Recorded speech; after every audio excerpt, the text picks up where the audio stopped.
Bab 14. Keputusasaan Yudas. Sementara orang-orang Yahudi menggiring Yesus ke hadapan Pilatus, Yudas sang pengkhianat berjalan mondar-mandir mendengarkan percakapan khalayak ramai yang mengikuti. Telinganya sakit mendengar kata-kata seperti ini. Mereka membawanya ke hadapan Pilatus. Para imam besar telah menjatuhkan hukuman mati atas orang Galilea itu. Ia akan disalibkan, mereka akan segera mengeksekusinya. Ia telah disiksa begitu keji, kesabarannya sungguh mengagumkan. Ia tidak membuka mulutnya, satu-satunya perkataannya ialah bahwa ia adalah Mesias dan bahwa ia akan duduk di sebelah kanan Allah. Mereka akan menyalibkannya karena kata-katanya itu. Andai ia tak mengatakannya, mereka tak akan dapat menjatuhkan hukuman mati atasnya. Pecundang yang menjualnya adalah salah seorang muridnya sendiri, bahkan baru saja ia makan anak domba Paskah bersamanya. Demi apapun aku tak akan melakukan perbuatan seperti itu. Bagaimanapun mungkin besarnya kesalahan orang Galilea itu, sungguh tak pantas ia menjual temannya demi uang. Orang tak bermoral seperti murid ini jauh lebih pantas dijatuhi hukuman mati.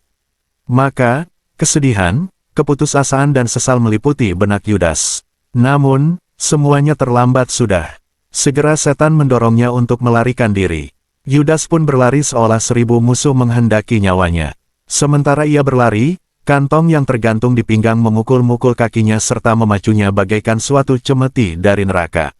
Yudas menggenggam kantong itu dalam tangannya agar jangan ia memukul-mukulnya lagi.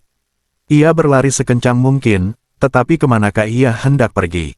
Tidak kepada khalayak ramai itu, agar ia dapat menjatuhkan diri di kaki Yesus, Juru Selamatnya yang penuh belas kasihan, untuk mohon pengampunan daripadanya, mohon diperkenankan mati bersamanya.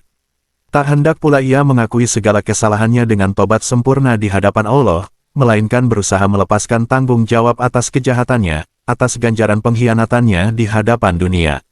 Sebaliknya lah Yudas berlari bagaikan seorang gila dan masuk ke dalam bait Allah, di mana beberapa orang anggota sidang berkumpul setelah pengadilan Yesus. Mereka saling berpandangan satu sama lain dengan tercengang, lalu memandang Yudas dengan senyum sinis. Yudas, dengan gerakan kalut mencabut kantong berisi 30 keping perak dari pinggang, mengulurkannya dengan tangan kanannya, seraya berseru dengan nada putus asa, "Ambillah kembali kepingan perak kalian, kepingan perak dengan mana kalian menyuapku agar mengkhianati orang benar ini. Ambillah kembali kepingan perak kalian, bebaskan Yesus, persekongkolan kita telah berakhir. Aku telah berdosa karena menyerahkan darah orang yang tak bersalah." Para imam menjawabnya dengan cara yang paling menghina, dan, seolah khawatir kalau-kalau menajiskan diri dengan menyentuh upah sang pengkhianat, mereka tak mau menyentuh kepingan perak yang ia sodorkan, melainkan menjawab, "Apa urusan kami dengan itu? Jika kau berpikir telah menjual darah orang yang tak bersalah, itu urusanmu sendiri. Kami tahu apa yang kami lakukan, dan kami telah mengadili bahwa ia pantas dihukum mati. Ambillah uangmu dan jangan berkata apa-apa lagi." Mereka mengucapkan kata-kata ini dengan nada gusar, seperti yang biasa diucapkan orang apabila hendak segera menyingkirkan seorang pengacau, lalu segera bangkit dan berjalan pergi. Hal ini membangkitkan murka dan keputusasaan yang begitu hebat dalam diri Yudas hingga ia nyaris gila. Rambutnya berdiri tegak, ia merobek kantong berisi 30 keping perak itu menjadi 2, melemparkannya ke bait Allah, lalu melarikan diri ke pinggiran kota. Lagi, aku melihatnya berlarian ke sana kemari bagaikan seorang yang tidak waras di lembah Hinom. Setan ada di sampingnya dalam bentuk yang menyeramkan, berusaha membuatnya putus asa sama sekali dengan membisikkan segala kutuk yang diucapkan para nabi atas lembah ini, di mana orang-orang Yahudi dulu biasa mengorbankan anak-anak mereka sebagai persembahan kepada berhala-berhala. Tampak seakan-akan segala kutuk itu ditujukan kepadanya, mereka akan keluar dan akan memandangi bangkai orang-orang yang telah memberontak kepadaku. Di situ ulat-ulatnya tidak akan mati, dan apinya tidak akan padam. Lagi, Kain, di mana Habel, adikmu itu? Apakah yang telah kau perbuat ini?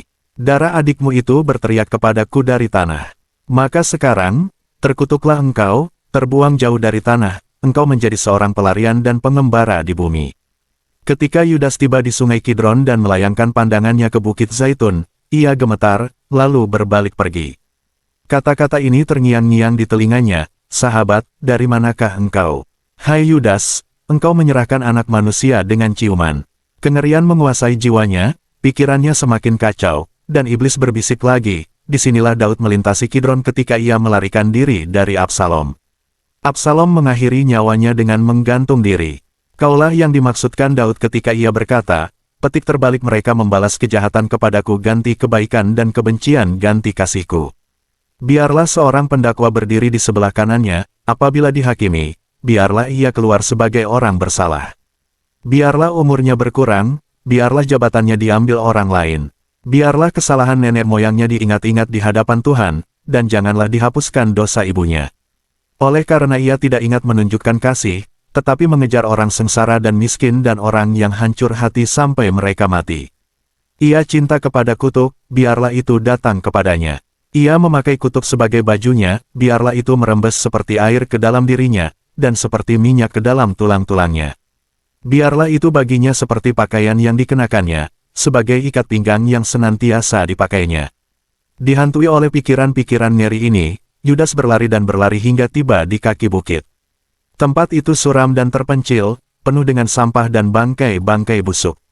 Suara-suara sumbang dari kota bergema di telinganya. Setan terus-menerus mengulang, sekarang mereka akan melaksanakan hukuman mati atasnya.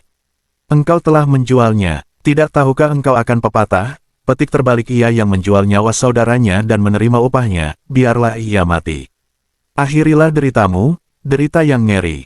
Akhirilah sengsaramu. Dikuasai keputusasaan yang hebat, Yudas melepaskan ikat pinggangnya dan menggantung diri di sebuah pohon yang tumbuh di suatu ceruk karang.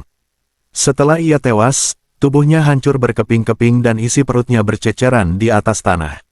Sumber, The Dolorous Passion of Our Lord Jesus Christ from the Meditations of Anne Catherine Emery. Diperkenankan mengutip menyebarluaskan artikel di atas dengan mencantumkan, diterjemahkan oleh Yesaya, www.indosel.net/Yesaya.